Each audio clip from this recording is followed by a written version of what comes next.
If you want to be healthier, yet you just don't know what to do. All these shows telling you this and that, but nothing seems to work. Well, listen close. Golden State Media Concepts has got something great for you. The Health and Wellness Podcast dedicated to workout trends, healthy eating habits, diet, and everything about healthy living. Join us in our banters as we help you not just live life to the fullest, but live it to the healthiest.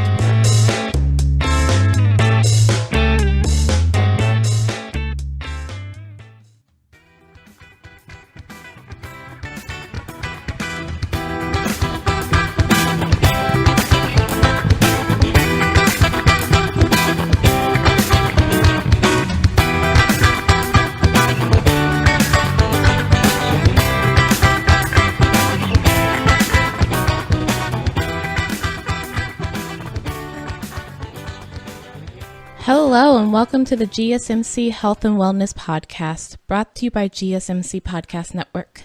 I'm your host, Staci.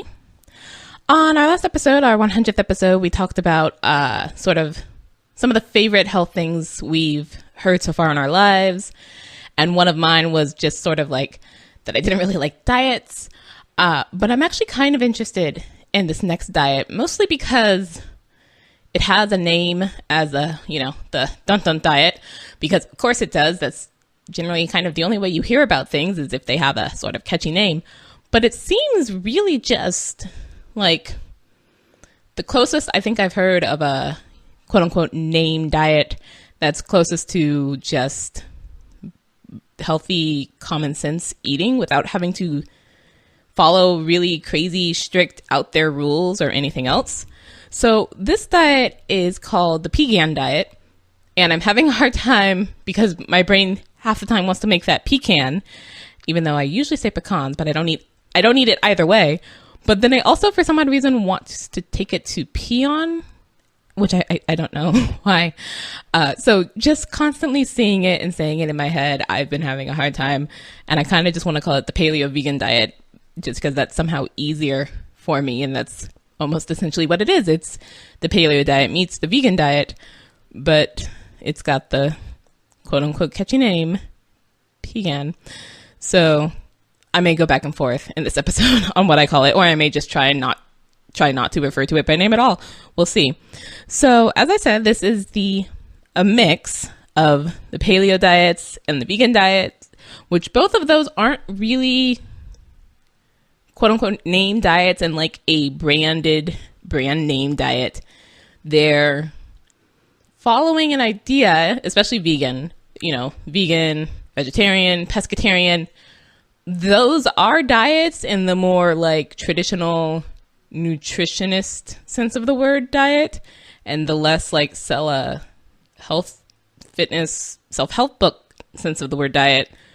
But it's a way of eating. It's not a specific, you must follow these rules. Just don't eat animal products. Okay, good. We're done. Don't eat animal products. Vegan. Awesome. Now I am totally thinking of Scott Pilgrim versus the World, so I will stay away from that.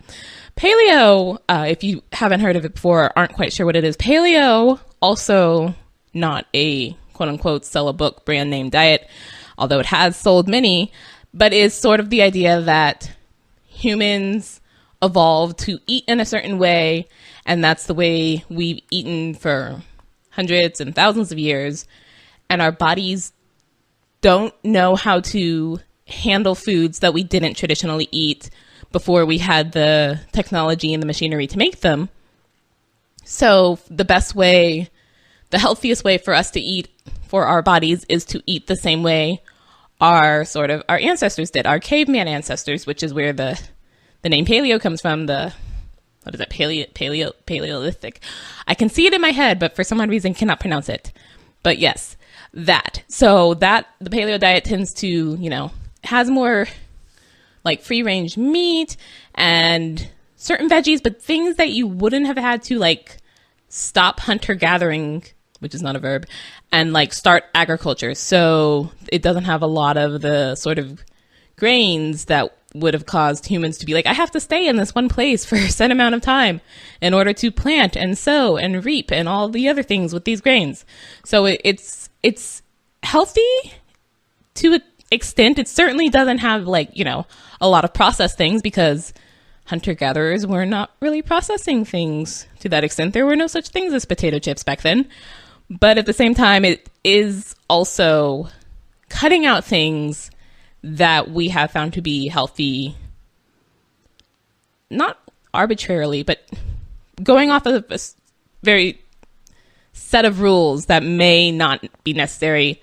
Same thing with vegan. I know a lot of people are vegan because of animals and they don't feel comfortable eating animals or animal products. And other people are vegan because of the health reasons. But if it's not for the, animal reasons, then it starts being also kind of strict rules, cutting out things that we have found to also still be healthy and beneficial for perhaps some not quite clear reasons. But both of these diets have been very popular, and people have tried them at times to lose weight, and other people have made them actual full lifestyle changes. And the Pegan diet came about back in about 2014, when the director of the Cleveland Clinic Center, Mark Hyman, talked about it in a blog post where he was looking at certain athletes, someone who had been doing the paleo diet and someone had been doing the vegan diet, and he was looking at more of the things they did together rather than the things that were very different about them. Because when you first hear it, and if you kind of know the gist of it, those two diets sound almost not quite polar opposites, but very different, because vegan diet doesn't eat any animal byproducts whatsoever, whereas the paleo diet has a good amount of meat in it, because that's what our paleo, word I won't try and say again, hunter-gatherer ancestors were eating. They were hunting and gathering. So a good portion of that was meat. That kind of doesn't quite go with a vegan diet. But because both diets focus more on eating whole foods and not so much processed foods, and lots of fruits and veggies and less of the prepackaged stuff, that was what Mark Hyman chose to focus on, was, hey, they both actually do this sort of real food thing, even if, so long as you get past the whole meat, no meat, animal, no animal thing. They're both really focusing on the real foods thing. That sounds great. Why don't we put them together? So the basic rules of this diet, and there's actually, I found this thing where they have this 5, 4, 3, 2, 1 sort of set of rules, and I'm not sure if that's all quote unquote Pegan, seriously, having a hard time with that, followers do or not. But this, I think, is really interesting because it's very simple. Is the basic rules are simply sort of eat 5 or more cups of vegetables, 4 servings of carbohydrates, 3 servings of proteins, 2 servings of healthy fats, and 1 dairy substitute every day. And therefore, it's pretty easy to remember 5, 4, 3, 2, 1. Now, this is not, each of these 5, 4, 3, 2, 1 in one meal. It's over the whole day. You spread it out over a day. 3 meals a day plus 2 snacks is usually how it goes. And again, this is where that's not quite vegan thing comes in. Your protein can be meat. Meat and fish are allowed, but only sort of in small amounts. And you are allowed 1 quote unquote cheat day, along with 2 desserts and 2 alcoholic drinks per week. Now, again, that's just the sort of mainstream, I guess, diet. The most basic, you'd probably see this from most people if you looked up Pegan diet sort of rules. Because this is not quite a brand. It's because we're, mishmashing names here. So it's not exactly a brand name, I'm going to sell books kind of thing, like the Atkins diet. So people do somewhat alter the rules depending on their personal preferences or their ability to eat certain foods or not eat certain foods, if they're perhaps, allergic, or if they're just really, really on the, vegan for not having animals thing. It's like, okay, maybe with the meat, not so much, but dairy, okay, or maybe fish, but not meat. So we get back to that sort of pescatarian thing. But so it can vary, but those are sort of the main simplest part of the rules. So we're going to take a short break. Stay tuned. This is your ultimate stop for everything sports. The Golden State Media Concepts Sports Podcast. Should I say more? From the NFL, MLB, the NBA to MMA, it's all in here. The Golden State Media Concepts Sports Podcast. Listen now.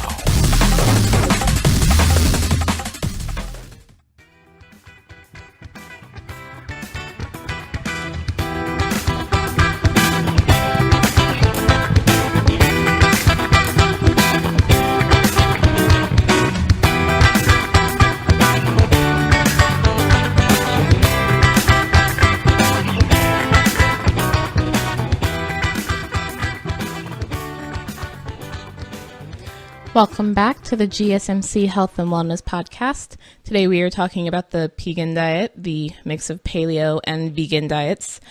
And I think it's very interesting in this because even though part of the diet is sort of based off of veganism, you are allowed to have meat and or fish if you want, but they don't really do dairy. And I think a large part of that might come more, well, actually, it probably could come from both, I think, because I don't know that dairy is allowed too much in the paleo thing, because that starts getting into when humans started to domesticate area of things, and veganism obviously wouldn't, because that makes it an animal product. So you don't really get to have dairy in this. You can have some meat if you want, small amounts, but not dairy. You can have dairy substitutes, maybe, but not dairy. And then you're not allowed to have some grains. You can have some and others you can't have. And you're not supposed to have any of the grains that contain gluten. So this also goes along with people who are trying to follow a gluten-free diet. But this, of course, gets back to I believe the more paleo side of things, of certain grains, which were the gathering of the hunter-gathering name, that you just sort of got and not the more produced, farmed, we had to do this on purpose sort of things that you would find to eat, but rather this just happened to be here and my body theoretically has evolved to work with that well. So it's okay, but then the ones, it's like, sort of like white bread, I guess, in that, yes, technically you can eat white bread, but we've stripped it pretty much of all nutrition, so you're not really getting too much out of it, and that's why they always say, you should eat whole wheat or whole grain bread.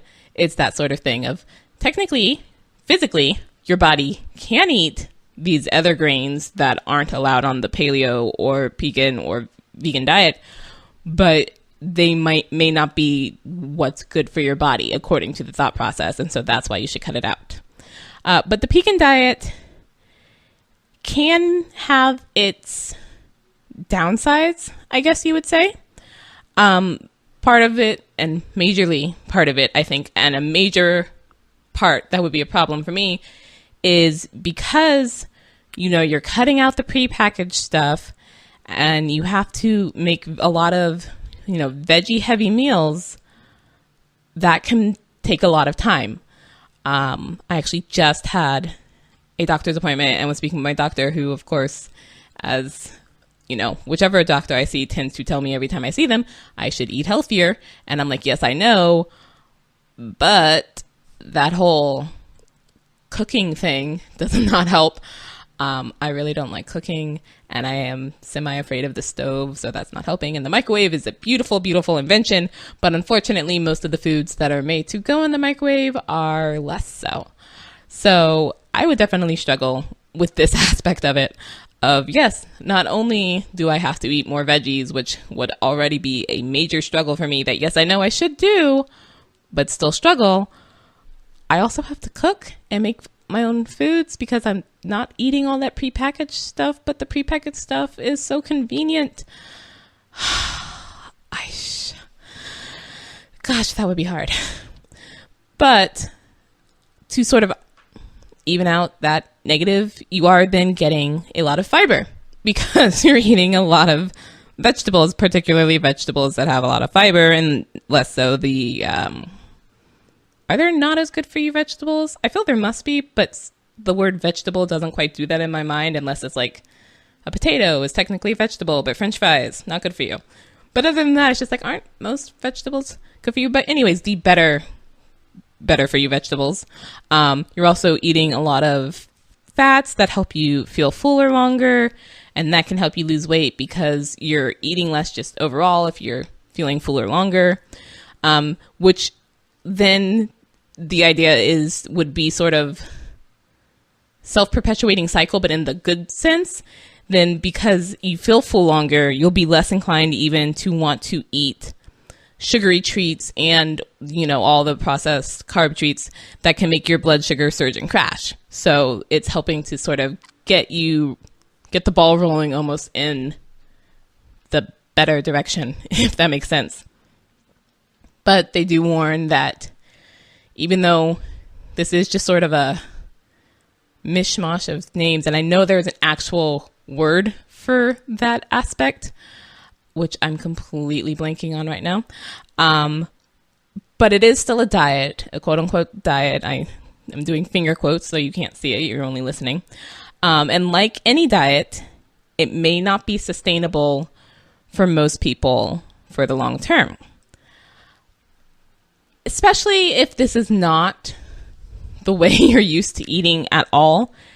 It can feel very restrictive when you get started, even though it feels, when you hear about it, it's like, hey, that actually sounds great. And it sounds like just a lifestyle change and not really a diet per se, because it's like, yes, let's eat healthy food and real food and lots of veggies and, all that stuff. But if it's not what you're used to, and especially, again, like for me, if you told me, okay, you can have whatever you want so long as it's not pre-processed, I would have a really, really hard time doing that. Even if you were like, okay, we're going to go into the grocery store, you have however much money you want to spend, you have no limit whatsoever, but you may not buy anything processed. What do I eat? And again, especially because I can't cook. Besides like a salad, but then like I can't even have croutons because, what would I eat? Like it sounds on the first hand, hey, you can have whatever you want, just don't eat the processed stuff. But it's like, but so much of my daily diet nowadays is processed because that's kind of the times we're in right now. Yeah, that can be really, really hard.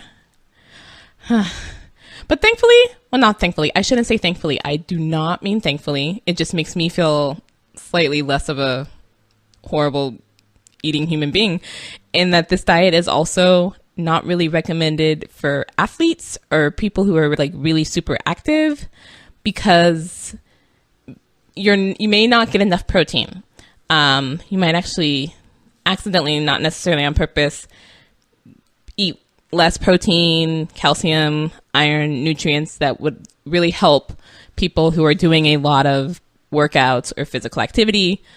And again, it's the vegan diet, but with the paleo thing. So you can eat meat, but because you're limiting it, like, especially I know a lot of really super into fitness people use like protein supplements and what have you. But if you're not doing, things that have been processed, that's kind of out. So you can't really do that. Also, health people, excuse me, nutritionists warn that slashing dairy can deprive your body of calcium and vitamin D to the point that you may need to start supplementing with vitamins. But then isn't that process? Yeah, the processing thing I'm really stuck on because I don't know how to do without it. Cutting way back on carbs, I should say, can cause glucose cravings. Totally. I do that on my own, even without cutting back on carbs. So I can only imagine how terrible they would be if I did. And that can lead to you then going the opposite direction of where you want to go, which is eating way, way more carbs than you probably need. So you do kind of want to maintain a balance with that. And then also not eating legumes, which can be some of those vegetables that I won't say not supposed to have, but that are not part of this diet because, paleo only eats certain ones and not the other ones that we kind of had to farm to get. And not eating enough meat, if you decide to do that, can limit muscle building protein and iron in your diet. And iron helps give you energy. And that can also really mess up your workout and for people who are really active all the time. So we're going to take another short break. Stay tuned. Tired of searching the vast jungle of podcasts? Now listen close and hear this out. There's a podcast network that covers just about everything that you've been searching. Hey! The Golden State Media Concepts Podcast Network is here. Nothing less than a podcast bliss with endless hours of podcast coverage. From news, sports, music, fashion, cooking, entertainment, fantasy, football, and so much more. So stop lurking around and go straight out to the Golden State Media Concepts Podcast Network. Guaranteed to fill that podcast itch. Whatever it may be. Visit us at www.gsmcpodcast.com. Follow us on Facebook and Twitter, and download us on iTunes, SoundCloud, and Google Play.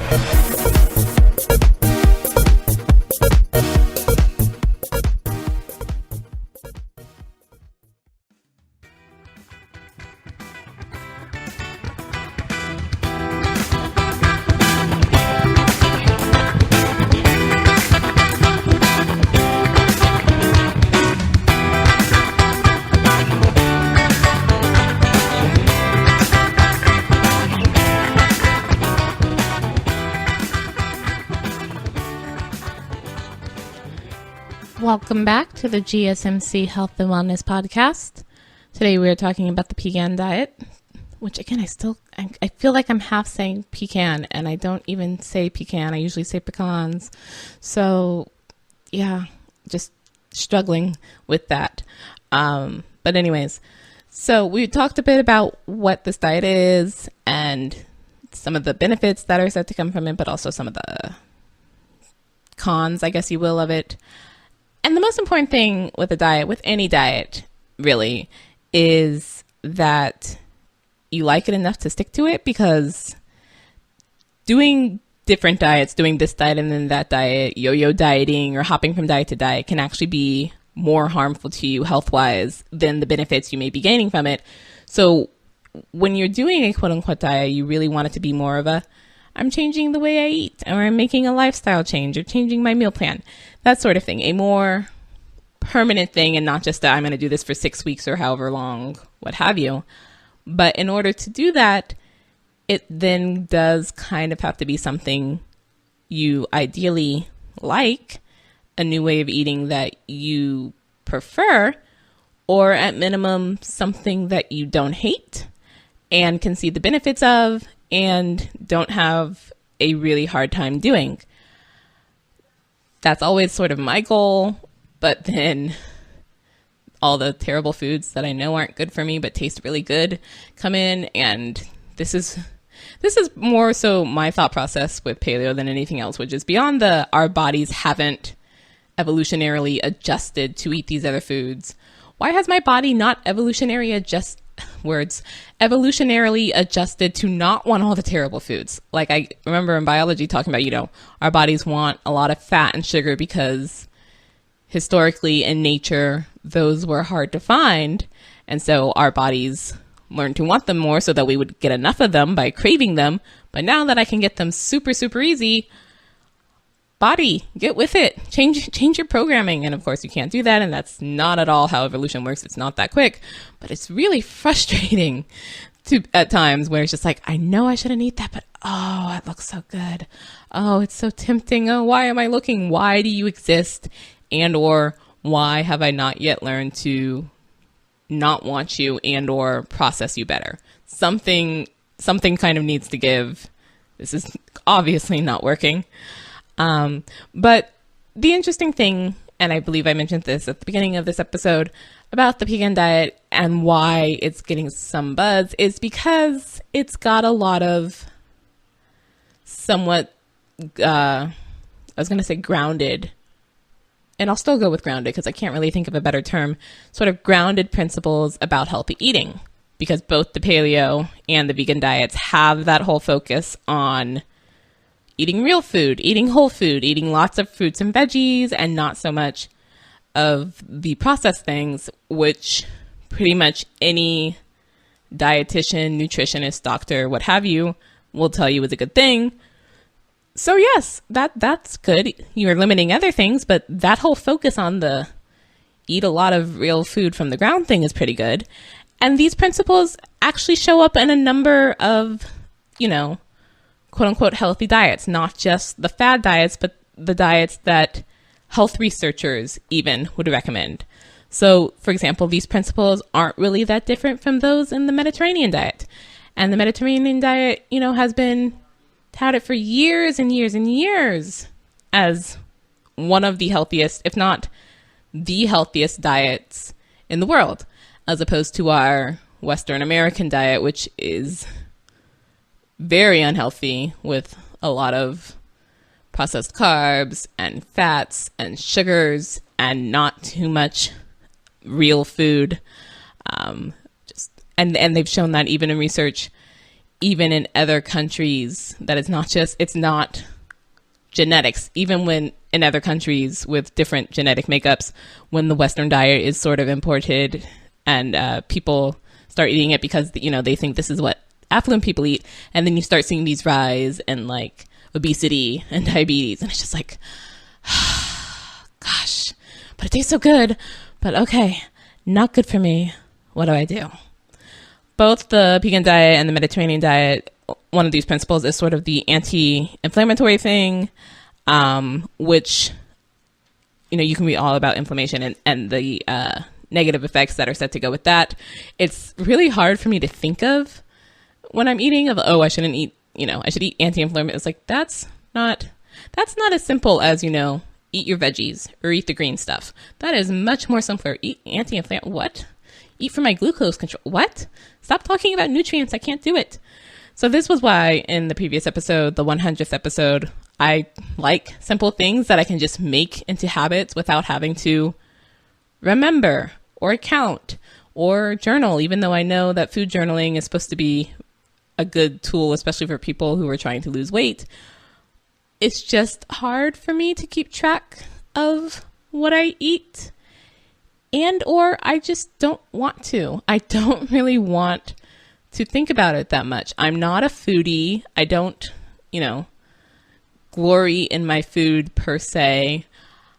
I am immensely picky, but not to the pickiness of the level of, I will only eat at this specific restaurant and I won't eat anything that's not in, such and such a food guide or doesn't have such and such a rating. It's more of, I can probably find like at least one thing at any restaurant, but it might only be that one thing of that whole menu that I will eat. It's the more child level of I just don't like that food, and less the I just don't like that specific quality or type or way of doing food. So yeah, for me, I need it to be simple. I need it to be something I can immediately not immediately, because it takes time to build a new habit, but something that I can just make a part of my life and not feel I've got to check boxes off or, hit certain notes before the end of the day or keep to a certain schedule or what have you. And the Pegan diet somewhat goes along with that, because beyond the 5, 4, 3, 2, 1 thing, which I know I would probably get confused of which number goes with what, because I keep wanting to put like 5 cups of veggies. Got that. You probably want to do veggies the most. I keep then wanting to say that 4 is proteins, and 4 is evidently carbohydrates, but I keep wanting to make 4 proteins. So that would probably be one aspect I would struggle with. But beyond that, just the, even if you think of it as just the rules of eat more green veggies and don't eat processed foods. Cool. Awesome. That's simple. That's doable. That is such a general rule that it covers so many things without having to be very specific and or know all the ingredients and or know like macro and micronutrients and what the heck are those. It's doable in that way. And so things like that emphasize quote unquote real foods and are more about making a lifestyle change not just me, but most health professionals in general recommend things like that. And so on that note, we're going to end for today. Thank you for listening to the GSMC Health and Wellness Podcast. You've been listening to the Golden State Media Concepts Health and Wellness Podcast, part of the Golden State Media Concepts Podcast Network. You can find this show and others like it at www.gsmcpodcast.com. Download our podcast on iTunes, Stitcher, SoundCloud, and Google Play. Just type in GSMC to find all the shows from the Golden State Media Concepts Podcast Network, from movies to music, from sports to entertainment, and even weird news. You can also follow us on Twitter and on Facebook. Thank you, and we hope you have enjoyed today's program.